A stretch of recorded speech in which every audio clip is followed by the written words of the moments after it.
might have been a hustler for 55 years. He's always had a Jaguar, had a house, clean. Now, he don't have no money. He's broke. He's going down. He's losing his mind. What do you do to help these men who you know were men, man? I mean real men. Now they on the ninth inning. The lights is out and the bases are loaded. What do you do, man? Wow. That kind of got me. That got me a little stuck. Yeah. And you know what I want to ask, kind of to close out. Me and Chris were talking about this last night.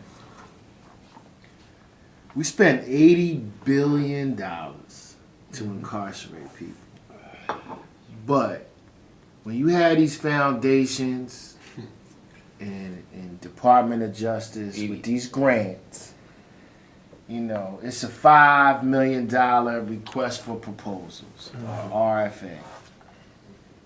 And so, as nonprofits and university organizations, we scrap and scrounge to get, you know, a $250,000, $500,000 grant to keep your organization afloat. To deal with an $80 billion problem. $80 billion.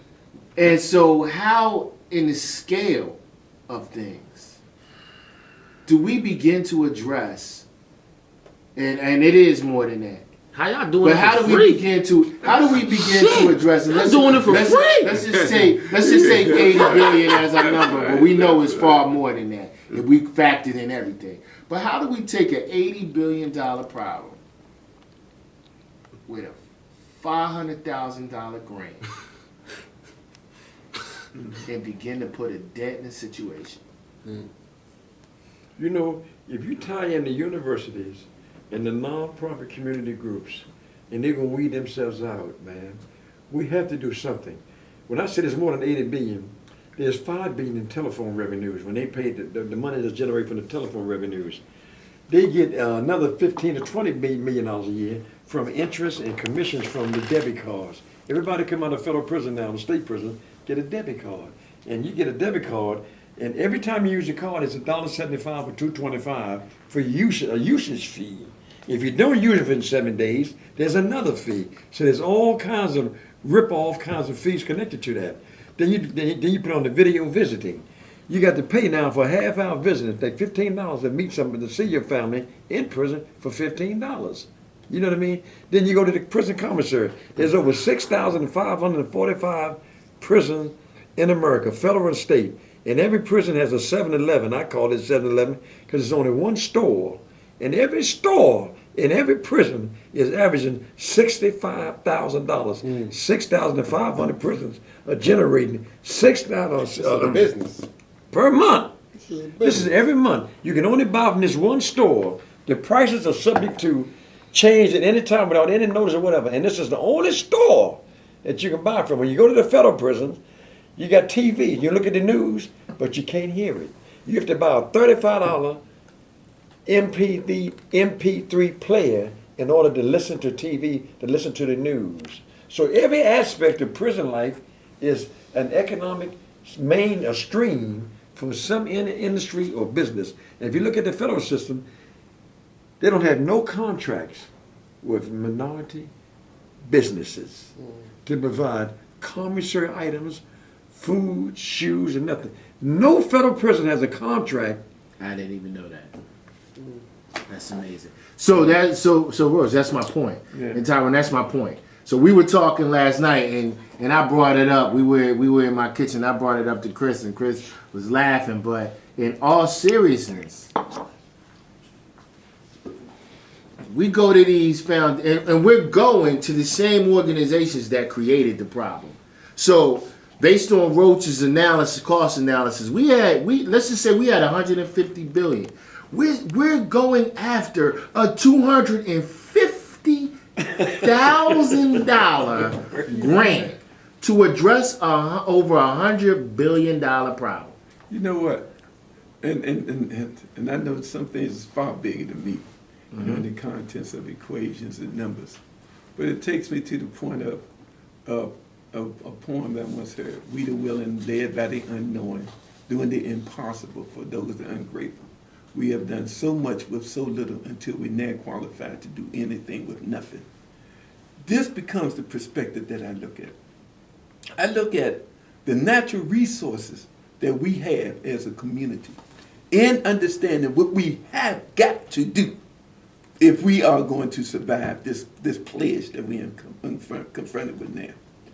This piece that we done when we were doing the Justice or Else march, we have basically reached into the prison system and have broke the systems down into regions that we have reached previously incarcerated organizations that have agreed to work with us to come from around the country to support this movement.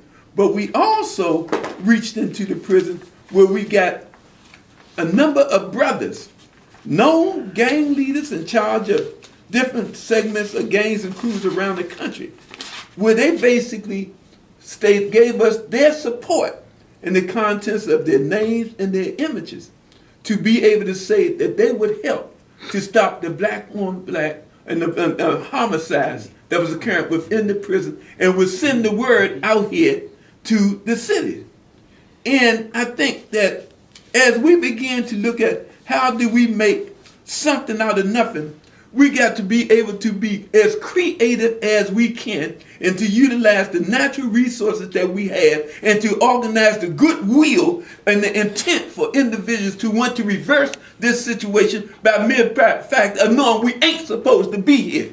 We've got to be able to grab that particular aspects of the will and the spirit and transform it into the laser surgery that we can do. And we have the resources and the contents of people. And those individuals have a desire. On this list here, there's 18 brothers from around this country that had agreed to let us, basically, that they would let us utilize their name and they would reach into their communities to help for the transformation. Larry Hoover, there. So we basically, Larry Hoover's name on it. So we basically have begun the concept of how to unravel this maze. So a large degree, we cannot continue to rely on somebody else to solve our problem when it's beneficial for them. When God has given us intellectual brothers like y'all. Y'all are geniuses.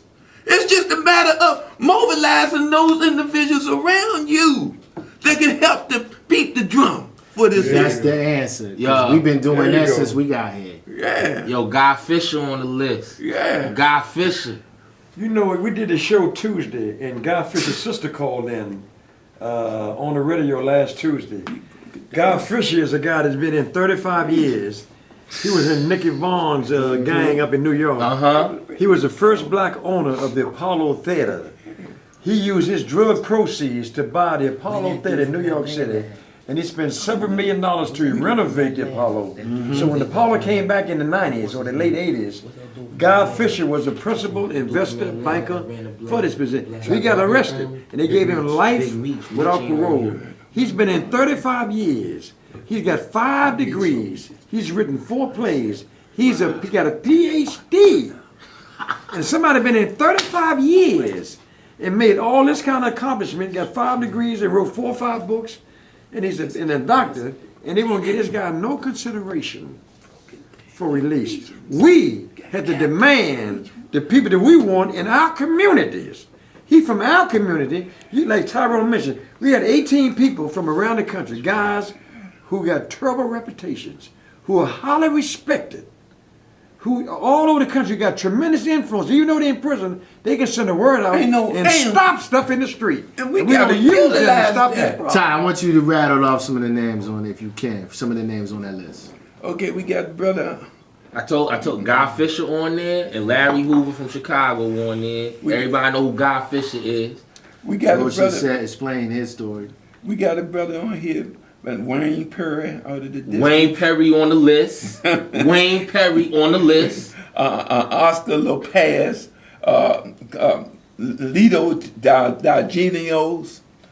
We got Kevin Williams, Linwood Gray, Aaron Davis. We got a number of brothers, man, on this particular list who have sanctioned us to be able to utilize their names and their images to work with us, and they had scheduled at 12 o'clock on October the 13th, I think, the 16th, to meet in the field at the prison that they were at and to shake hands to show that their beef was over with inside the prison. Brother, we got resources. It's just a matter of how we structure it and utilize it. And they are ready. We got more people that's ready to go than what we can even, just like the kids said, we're turning our guns in. We got people, we done been hoodwinked, brother. we done been hoodwinked and bamboozled. Big time. Let it straight and run them up. Tomfoolery, simplicity, and jackassery. That's what Jackassery. But you know, First time I heard of that one. You know, this whole thing, this whole everything that Mr. Parker is talking about, what it makes me think of, what Mr. Parker and Roach are saying is that the strength for the black community to change, the power of the change, it's already there. It's us. It comes from us. It's been there. It comes from us. It's us. We have to do it. It comes from us. It comes Dr. from Calvin Rolock died, and he said, if it is to be, it's up to me. If it is to be, it's up to me. We can change it. So Floyd McKissick, back in the 70s, came up with what he called